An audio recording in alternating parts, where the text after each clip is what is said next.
Tamil cinema உலகத்துல one of த லீடஸ்ட் ஆக்டரா இருக்கக்கூடிய AK அவரோட 64th மூவிக்கான அனௌன்ஸ்மெண்ட் கொடுத்திருக்காங்க. இது அவரோட ஃபேன்ஸுக்கு மிகப்பெரிய இன்ப அதிர்ச்சியை கொடுத்திருக்குன்னே சொல்லலாங்க. இந்த படத்துக்கு டேர் டெவில்னு பேர் அனௌன்ஸ் பண்ணதுல இருந்து சோஷியல் மீடியால #64 அப்படின்றது ட்ரெண்ட் ஆயிட்டு வந்துட்டு இருக்குங்க. இந்த படத்தோட மிகப்பெரிய ஸ்பெஷாலிட்டி என்னன்னா பிரேவ் ஹார்ட்ஸ் அப்படின்ற நியூ ப்ரொடக்ஷன் கம்பெனி மூலியமா அஜித்தோட ஒய்ஃப் ஷாலினி அஜித் அவங்க வந்துட்டு ப்ரொடியூசரா அறிமுகமாகறாங்க.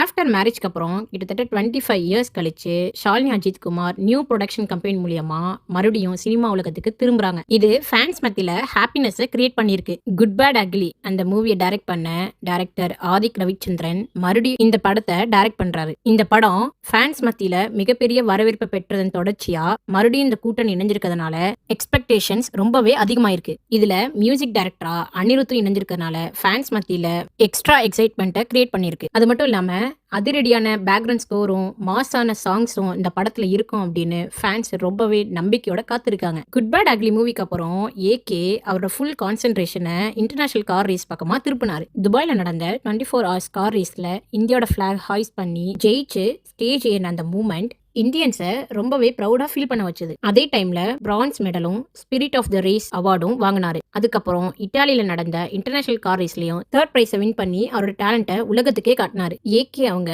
நிறைய ஆக்சிடென்ட்டை ஃபேஸ் பண்ணதுக்கு அப்புறமும் அவரோட ஆம்பிஷனை கைவிடாம அவர் நிறைய அச்சீவ் பண்ணி கார் ரேசிங்லாம் முடிச்சுட்டு இப்ப சினி ஃபீல்டுக்கு கம்பேக் கொடுத்திருக்காரு. இதனால இந்த படம் இவரோட திரை பயணத்துல ரொம்பவே முக்கியமான படமா கருதப்படுது. இன்னொரு பக்கம் பாத்தீங்கன்னா ஷாலினியோட சினி ஜேர்னி ரொம்பவே இன்ட்ரெஸ்டிங்கா இருக்கும். இவங்க சைல்டு ஆர்டிஸ்டாக இன்ட்ரடியூஸ் ஆனாங்க. அப்பையிலிருந்து தமிழ், தெலுங்கு அண்ட் மலையாளம் இந்த லாங்குவேஜஸ்லாம் நிறைய சக்சஸ்ஃபுல் மூவிஸ்ல நடிச்சுட்டு வந்திருக்காங்க. காதலுக்கு மரியாதை இந்த படம் அவங்களோட சினி ஜேர்னில ஒரு டேர்னிங் பாயிண்டா அமைஞ்சது. அதுக்கப்புறம் அமர்கலம் மூவில அஜித்தோட சேர்ந்து நடிச்சு காதல் மலர்ந்து 2000ல அவங்க மேரேஜ் பண்ணிக்கிட்டாங்க. ஆஃப்டர் மேரேஜ் ஃபேமிலி லைஃப்க்கும் பேட்மிண்டனுக்கும் இம்பார்ட்டன்ஸ் கொடுத்த ஷாலினி இப்போ ப்ரொடியூசரா களமிறங்கியிருக்காங்க. இது அவங்களோட ஃபேன்ஸுக்கும் சினி வேர்ல்டுக்கும் மிகப்பெரிய ஹாப்பி நியூஸா அமைஞ்சிருக்கு. அது மட்டும் இல்லாம டேர் டெவிலோட மூவி ஷூட்டிங் சீக்கிரமாவே ஸ்டார்ட் பண்ண போறதா ஒரு இன்ஃபர்மேஷன் கிடைச்சிருக்கு. Actor, director, music director and producer இந்த மாதிரியான ஒரு ஸ்ட்ராங்கான கூட்டணி இணைஞ்சிருக்கனால இந்த மூவி 2027 இயர்ல தமிழ் மூவிஸ்ல ஒன் ஆஃப் த பெஸ்ட் மூவியா இருக்கும்னு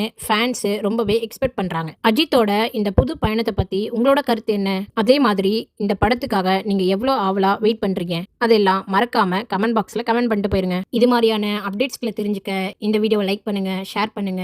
மறக்காம ரீல் அண்ட் ரியல் சேனலை சப்ஸ்கிரைப் பண்ணுங்க. பாய்.